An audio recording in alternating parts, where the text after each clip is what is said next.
آئے ہوئے مہمانوں کو کیسے کہا جائے کہ چلے جاؤ، مگر اللہ تعالیٰ کو یہ بات پسند نہیں آئی تو اللہ تعالیٰ کہتے ہیں اگر تم کو دعوت دی جاتی ہے پہلے بھی نہیں جانا، تاخیر سے بھی نہیں جانا، وقت پر جاؤ، کھاؤ، پھر گھر کو واپس ہو جاؤ۔ اس کے بعد اللہ تعالیٰ آخر میں کہتے ہیں نبی کریم صلی اللہ علیہ وسلم کے اوپر درود بھیجنا۔ ان اللہ و ملائکۃ یصلون علی النبی یا ایھا الذین آمنوا صلوا علیہ وسلموا تسلیما۔ اس کے بے شمار فوائد ہیں۔ ایک مرتبہ اگر درود پڑھتا ہے تو اللہ کی 10 رحمتیں اس پر نازل ہوتی ہیں، 10 گناہ معاف ہوتے ہیں۔ تو اگر آج کی تلاوت کے اندر یہ چند اہم مسائل ہمارے سامنے آئے، اللہ رب العزت سے دعا ہے کہ اللہ تعالی ہم تمام کو قرآن پڑھنے، اس کی تعلیمات پر عمل کرنے کی توفیق عنایت فرمائے۔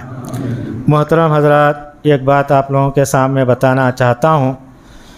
جو احباب اعتکاف میں بیٹھے ہیں قابل مبارک ہیں۔ کل تمام عرب کے علاقے کے اندر مساجد کے اندر اور آج ہندوستان کے تمام مساجد کے اندر اعتکاف کرنے والوں کو نصیحتیں کی گئیں۔ اعتکاف کے معنی کیا ہے؟ اپنے آپ کو اپنے گھر سے، رشتہ داروں سے، محلے سے، تجارت سے، دنیا سے کٹ کر مسجد کے ایک حصے میں عبادت کے لیے وقف کر دینا، وہیں بیٹھ کر عبادت کرنا ہے۔ کل جہاں دنیا کی ساری مساجد کے اندر یہ بات کہنے کے بعد یہ بات بتائی گئی کہ اپنے ساتھ موبائل نہ رکھیں، کیونکہ اس کے ذریعے سے ان کی عبادت کے اندر خلل پیدا ہوتا ہے۔ موبائل فون رکھنا بری بات نہیں، ہر مسجد کے اندر یہی محسوس کیا جاتا ہے کہ فون سامنے رہنے کی وجہ سے خود بخود اس کا ہاتھ ادھر جاتا ہے۔ تو بہرکیف یہ مبارک دن ہے، عبادت کرنے کے دن ہے، تمام کے گھر آپس میں نزدیک ہیں، ہر چیز کی خبر ان کو معلوم ہو جاتی ہے۔ موبائل اگر رکھتے ہیں اس کو مت ہاتھ لگائیے، ضرورت پڑنے پر لگا سکتے ہیں۔ زیادہ سے زیادہ تلاوت کیجیے، ذکر و اذکار کیجیے، اور خود اعتکاف کرنے والے بھی آپس میں ایک جگہ بیٹھ کر بھی باتیں وغیرہ نہیں کرنا چاہیے، کیونکہ ہمارا تعلق اس چھوٹے سے کمرے سے ہے، وہاں بیٹھ کر اللہ کی عبادت کرنا چاہیے۔ اور دوسری بات یہ ہے مسجد کا جو چندہ دینا ہے برائے کرم چندہ دیتے ہوئے جائے، کیونکہ رمضان قریب ہونے کو ہے۔ السلام علیکم ورحمۃ اللہ وبرکاتہ۔